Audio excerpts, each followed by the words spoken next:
এবার নজর রাখবো পুরুলিয়ার দিকে। আবাসের দ্বিতীয় কিস্তির টাকা পাওয়া যায়নি। এই বর্ষাতেও খোলা আকাশের নিচে ত্রিপল খাটিয়ে চলছে ভোগান্তির দিনযাত্রা। পুরুলিয়ার বলরামপুরের মাগুরিয়া এলাকার ঘটনা। 2024-এ আবাসের ঘরের আবেদন করেছিলেন সহদেব কালিন্দী।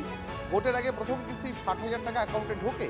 কাঁচা বাড়ি ভেঙে পাকা বাড়ি তৈরির কাজও শুরু করে দেন, কিন্তু বর্ষা এলেও দ্বিতীয় কিস্তির টাকা এখনো অ্যাকাউন্টে ঢোকেনি।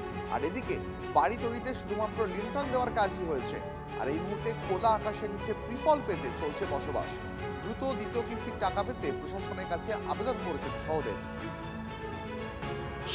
কালিন্দী পাড়া, আর এই কালিন্দী পাড়ায় 2024 সালের সহদেব কালিন্দী তার আবাস যোজনার জন্য আবেদন করেন এবং তারপরেই ঠিক নির্বাচনের আগে গত ফেব্রুয়ারি মাসে তার অ্যাকাউন্টে 60,000 টাকা সরকারের পক্ষ থেকে দেওয়া হয়।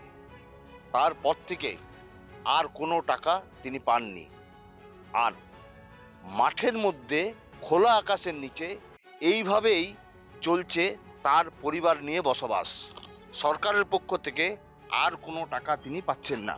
ফলত এই তিরপাল টাঙিয়ে খোলা আকাশের নিচেই পরিবার নিয়ে বসবাস করছেন সহদেব কালিন্দী।